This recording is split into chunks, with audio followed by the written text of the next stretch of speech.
Tēnā koutou katoa, no mai haere mai, and welcome to another episode of the Power Podcast. Today, I am joined by Dr. Jo Cribb. Jo is one of my favourite people. She's done so many things, and I want to read some of them out, but we'd probably take a whole podcast episode if I was to read all of them out. So I'm going to kind of do some highlights and then allow Jo to introduce herself. So Jo is a consultant who facilitates leadership strategy sessions. She's also a coach, and she leads out projects on things like policy, strategy, and gender issues. She's been the former CEO for Ministry for Women, NGO board director, and also former deputy children's commissioner. Jo, you bring such a wealth of experience and amazing mahi to everything you do, and it's a delight to have you on the show today. Welcome. Kia ora, Jess, absolutely delight to be talking to you as well. I think we've got a little fangirl moment going on here where absolutely, I just love the energy around your work as well. So let's just take a moment to bask in fangirlness.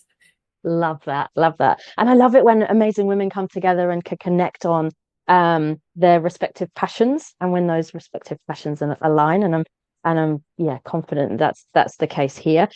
There's so much to what you do, and I've loved some of the books that you've put out there into the world that, you know, maybe not even the ones that are not current are still currently relevant because of the way things are. I'd love to talk more about that, and I reckon a really good place to start will be the future of work. Now, I'm due to go on holiday soon, and one of the books I've packed in my bag is your newly revised book about Don't Worry About the Robots. So this is a book that came out a while ago, but then has been re-released because everything is still so relevant, and probably has been made more relevant post-pandemic and with the evolution of AI. So I would love to chat about your thoughts, given you're so involved in this work and you know so much about it. The future of work, what we're expecting, how is it different for women, and where are some of the challenges in that space? And I appreciate that's a whole book's worth of question for you to answer on a podcast. But yeah, what's your thoughts? So I think what I would say to start the conversation. So I think there's a little thing we ladies need to talk about AI, and that is a topic in itself. It often, we feel like it's out there. It often feels like a blokey, techie kind of thing. And actually, I was just reading some Australian research that said they just did a huge survey of the workplace. 76% of male employees said AI is a tool. It's going to make me great. It's going to make me greater. You can just see it. And whereas more than only 40% of women said that they saw any benefit in AI. In fact, the rest of them said they didn't trust it. And so already we've got gendered, attitudes around this technology, which is incredibly, going to be persuasive. I don't know about you, but every time I turn on an app or something, it's been AI enabled, and it's just going to be part of our lives. I'd like us to be discerning, as in that we're really discerning customers of AI, that we are actually using the tools, using it as a tool that could actually help make our life easier. There's amazing things that could help us doing all the things that we perhaps don't like doing, and then we can be more powerful and change the world and all those kind of things as well. But also, I think women are more fearful. In some ways, we have more to lose. If you look at all the research shows that AI learns from the body of data that humanity has created, and all of that is gendered. There's a whole lot of misogyny in there. There's a whole lot of racism in there. We need to be on top of this so it doesn't discriminate against us and perhaps our daughters and a whole raft of other things as well. So multiple reasons to put our big girls' undies on and lean into this AI and just start playing. It will not bite you. Just don't give it anything that you don't want to share, but go and start exploring, and don't be afraid, because most of our jobs will become increasingly AI enabled. It's about your future well-being, but it's also about making your life better and making sure we aren't discriminated against. So that's a piece of the future of work. If we at any time interface, probably with a laptop or any kind of app, you're going to have AI in your future of work. The other thing I think we need to talk about is actually the whole concept of future of work. One of the basis behind the book was a realization that how socialized we are into this thing called work. And it was my realization when I stepped out of a car park job, and that's what it was called. It was a good, leadership job. There was a good salary and a bonus package, and you got a car park. And when I dared to step aside, the amount of, I guess, questioning, even, you know, serious leaders saying, are you well? Do you just need a break? Are you tired? This kind of hysterical woman has done something mad, when actually it was one of the most clearest, well thought through and best decisions I've ever made. And I do wonder how much we are kind of socialized into work as 40 hours, and we have to go shopping for a job, and we have to put ourselves into a box. And I do think there's a theme here where actually I think many of us could make work for us if we thought about it in different ways, and perhaps thought about what assumptions we were making.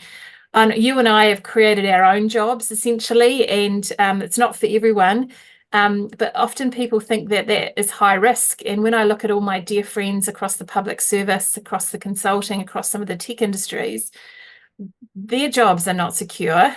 In fact, mine, with probably 20 clients, is I'm always going to potentially have an income stream. So it's about changing our mindset around actually what work means to us, what risk we're prepared to take, what our future looks like, and what just awesome looks like. So lean into the AI, ladies. We can do this, and maybe think hard about what actually work means for you and what you want from it.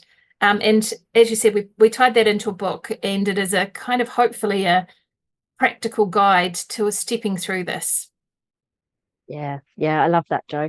And I think it's, you know, now seems to be the right time, although I think these issues have always been there. And it's totally something that we've both been through. And I think when big scale change comes, so does opportunity. And I think this is an opportunity, as the pandemic was an opportunity for us to take stock and reflect on what's working, what's not working. And you're so right that this societal construct of what leadership looks like, what work looks like, what success looks like, is so tied up often with outdated views, often with more masculine views, because they're 100 years old and then we're the only people around doing that 100 years ago, has often then infiltrated how we feel we should be in the world, or what that should look like. And now we're kind of graying the edges or blurring the edges to be able to create whatever we want it to look like in some degrees, right? I loved what you talked about there with regards to AI, and I so agree. I see that in myself. It's an inevitable part of my work, and I've played around with it, but there's this reluctance and resistance. And I think when you look at, most of AI is being built by people that do not look and sound like us, then of course we're a little bit wary about what that means in terms of the inbuilt biases, etc. But I heard someone talk about this recently in terms of parenting. Like, you wouldn't take a toddler out to dinner with you because you know it's going to throw food everywhere and say inappropriate things and maybe take off its clothes. But you would parent it to the point where it can then be taken out to dinner. And AI is a little bit like that. The only problem is AI's got multiple parents, and not all of them are good ones, right? Some of them are more akin to Donald Trump, and therefore it's getting all this parenting and evolution, which I think is why it's even more important. For us to be there, for us to step into that space. And really interesting if you look at it on a global perspective, and you start to go, it's even more important for us, say, in the developed world. Many of our sisters and contemporaries in, say, the developing world don't even get access to the internet. It's a very gendered tool, right? And so their collective wisdom and knowledge is not even on the internet, so it isn't captured in our large language learning model. So if anything, we need to be there. We need to be using it so that it is, I guess, balanced. And actually, there's some really useful tools. It's really can be quite helpful when you get over that. And I think I'm the perfect person to think about zero tech, right? Zero tech. Like, I'm still running a paper diary, and I'd admit to that because it feels like a security. And I like coloring in things with the highlighters and stuff. So I'm still kind of half in the dark ages, and I don't have to give that up. But there's all these other tools that I'm looking into. I use ChatGPT, like I was writing articles today, as a kind of colleague who sits next to me, doesn't moan, is there 24/7 and always gives me the answer. So I was looking for, I had to write friend twice, and I was just sitting there going, what's another word for friend? So I asked it. Do you know what I mean? Like that, I mean, that's basic, but it saved me, I don't know, hours of angsting over word choices, or how do you say this and how do you do that? And it's, I think about it as my colleague that never whinges, doesn't have a stinky fish dinner for at their desk over lunch. And it can be I think it's saving me hours a week in helping me, I guess, write more efficiently, just like you would with colleagues. So why would we not use that? Yeah, yeah, it makes total sense. And I think that's the thing with this stuff, right? Use it in a way that works for you. And I think Hmm. it's so important with regards to any kind of change that we see in our world for us to remain curious, for us to, Absolutely. because otherwise we get left behind, right? And we've done that time and time again, whether it's the invention of the microwave or flexible working or any number, the internet, our smartphones, any number of things we've Yeah, had to learn yeah. during the Well, course of our there career. is, again, there's a really amazing piece that UN Women have written, and they had a whole United Nations meeting on this last year that potentially AI could be the next wave of gender inequality. So it can be the next wave that generates a huge amount of inequality, and I just think we need to be on to that. And it's like not on my watch. And also, I'm going to use these tools to actually help me be more effective, so I can do the things that I care about more. Um, yeah, yeah. We're not leaving this legacy. Yeah, yeah, and that's the responsibility on us, right? That's the Mm, accountability as women mm, to step up and take part in this. Otherwise, mm. not be a part of it, and then wonder why there's been this huge gap left from a gender equity perspective. I even think about it like I have a brother who has two, so my nephews live in London, and my mum was a bit frightened a few years ago because they had, well, what was Skype then? I don't even know if that exists anymore. But then really is the best ace now because it's enabled her to see her nephews every week. So like there's all these, there is tech for good, right? We just have to find it and consume it, and kind of capture it. Yeah, yeah, 100%. And we've seen that play out with our social media evolution, Mm, right? Um, I think one of the things this does as well, potentially it gives us a voice, and or it's kind of a way of how we use our voice and close some of those gaps to make sure more women are heard on these platforms and our views are considered. And you've done some great work in this, and you've spent a lot of time in this space with your own experience as well as a senior leader, as a senior female leader navigating this world. What's your thoughts around us being able to, one of the things we've talked about a lot on the show is being able to own our space and have our voices heard and show up and be our best, despite everything that goes on around us from a societal perspective or the inequality in our workplaces, etc. Sometimes it absolutely, I just get these little wedges broken in my heart when I'm often coaching young emerging women leaders, and the level of self-doubt and imposter syndrome, and you just want to, like, if you could shake them, do you know, the metaphorical shake, and go, oh my gosh, you're the future, you're amazing. I wish I was half of what you were. I say this anyway. I wish I was half of what you were when you were your age. You're so smart.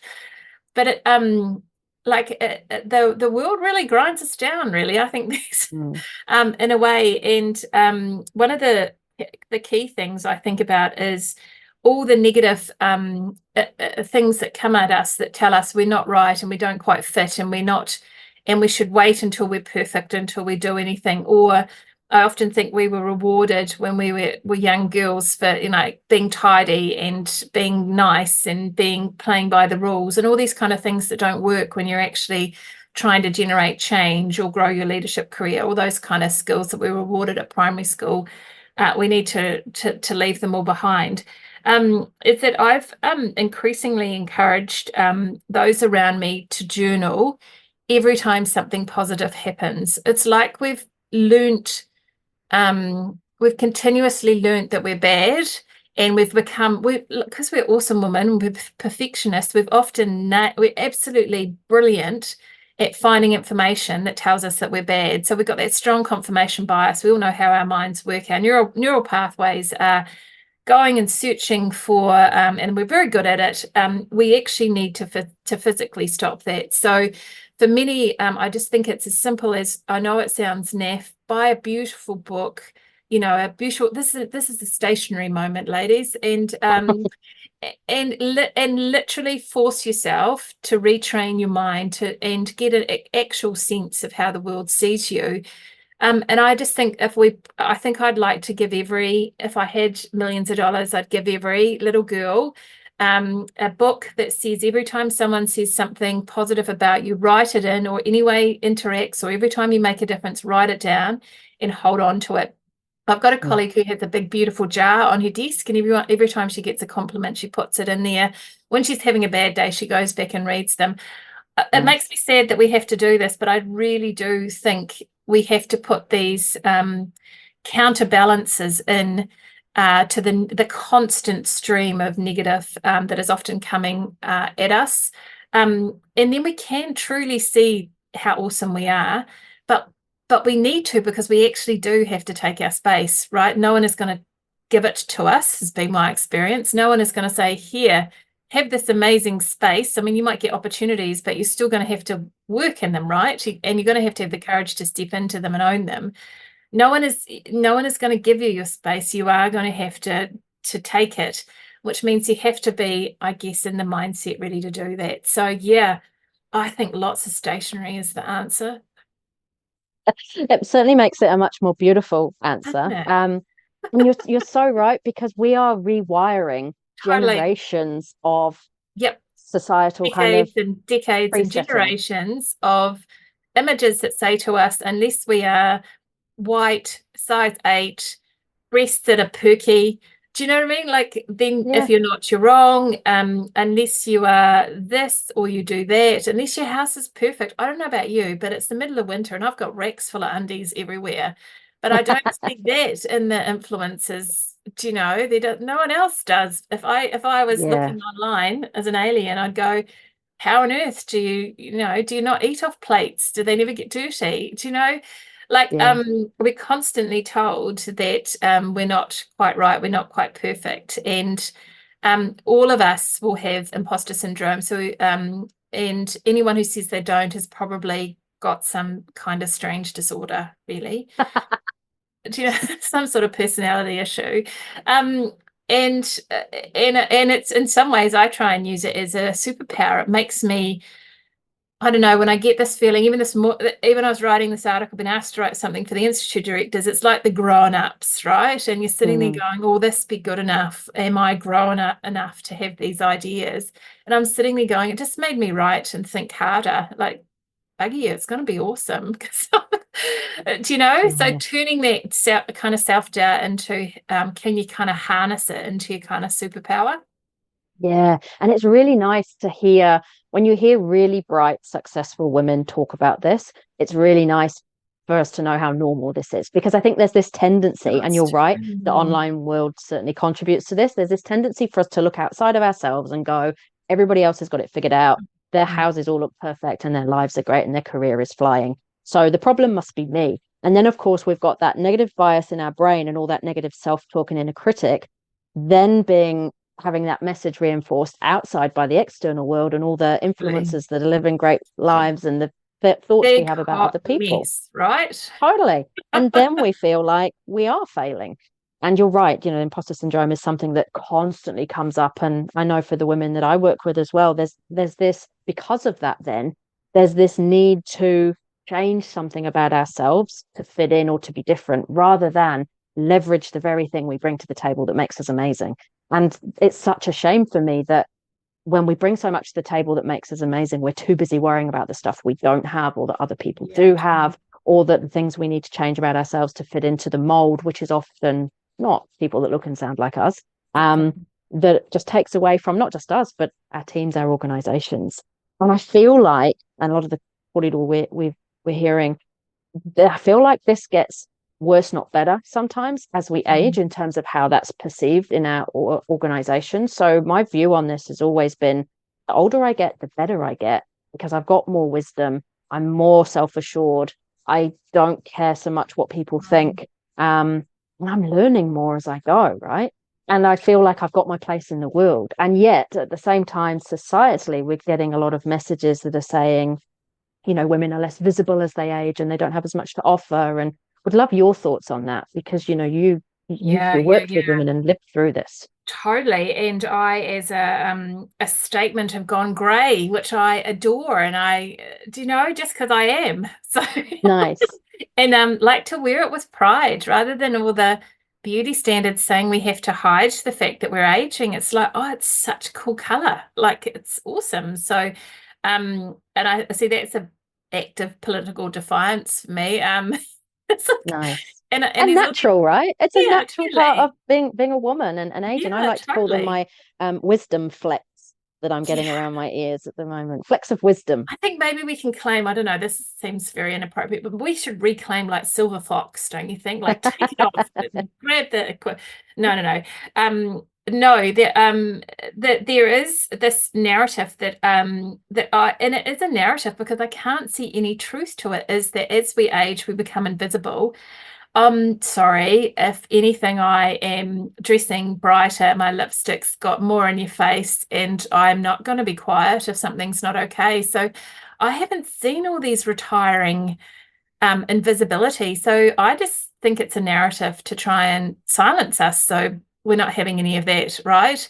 And Mm, the sense of, again, I think I am, I guess, worried that if we go back to our imposter syndrome about not quite being right, the ideal woman isn't 50 or 60, right? She's, I don't know, some young age anyway. So there's the sense that aging is bad as well. I don't know. yeah. I've got a gift as in that I have had the um experience of understanding mortality, having gone through a period of being very sick. And it's like every year that I'm on this planet, man, what a gift. And it's such a cool different way of thinking. Like if we're still here and we're still contributing and we're still having fun and even being naughtier as we get older, like what a gift, right? There's no Yeah. invisibility, there's no silence. And I actually think you're absolutely right. We care less because I don't feel like I've got anything to prove. All I've got to do is to try and make and create space, particularly for others, right? If I can Mm, wedge my foot in a door, I'm going to try and wedge two so that another woman can come in behind me, or somebody who doesn't, fit the standard mold. So that's the project. And yeah, I'll just put on bigger shoes and wedge it harder, right? nice. And that's why we need women like you, Jo, in the world. I think um, one of my takeaways from what you just said there was age is not a privilege afforded to everybody. Not everybody No, gets the not. opportunity to age and get old. And I think going back to the point you made about the journaling, which is such a great one, right? And so much science behind that as well as to why it changes our brain and helps offset things like our imposterism. But in the same way with our aging, we can journal what is so good about my life right now. What are the things I can do that I know about myself right now? What are the things that I love about being me right now that maybe I didn't when I was in my 20s and my 30s? Because I think sometimes as we age, we get more powerful. And that's potentially why sometimes we're around people that would wish we were invisible when we are bringing all this Absolutely. power into the Yep. situation. Yep. Or this narrative, right? Oh no. I just think collectively we have to just be very mindful. I hope all of us get the opportunity to age. As you say, many of us don't. And so then it should be a project that you are, I guess, able to use your power, your wisdom, your resources. You're not giving as many cares. I was going to swear, but I didn't. You're welcome. I'm glad you Um, didn't, because I have to tick a special box on the yeah, no, podcast no, if we swear. everyone knew what I mean anyway. And I actually think I think I can be far more, and I have been more courageous than I could have been when I was in my 30s and had a large mortgage and two small babies and I was just too tired, right? So there is Mm, seasons for being courageous and like it's mine and I'm not going to be quiet. nice, nice. And you do some fabulous mahi out there, Jo. How do we find out more about you? People that are listening, how do we track you down? What are you up to right now? And where can people access some of your work? So probably the two main things is that I am a little LinkedIner and there's a lovely community and I just adore it. So even when you're having a bad day and you share something and someone puts a little smiley face on it, do you know what? That's like a gift of a hug. I just think we often are down on social media, and for good reasons. But yeah, you'll find me on LinkedIn. There's a neat little community I share quite regularly, or check out my website. If I'm doing research or anything, I'll always open source it. So you're welcome. There's a lot of stuff there if you're involved in community organisations, if you're involved in governance, the future of work, and of course, a lot of gender resources about how not to let the get you down. Nice. And we will See, I put didn't those swear links. again. Not swearing. You're doing really well. We will put those resources in the show notes as well, so people can access those links and find out more about you and your mahi. But Jo, it's been an absolute privilege to chat to you today. I really appreciate your time, and thank you so much for being on the show. Oh, excellent, Jess, and just keep up the amazing work.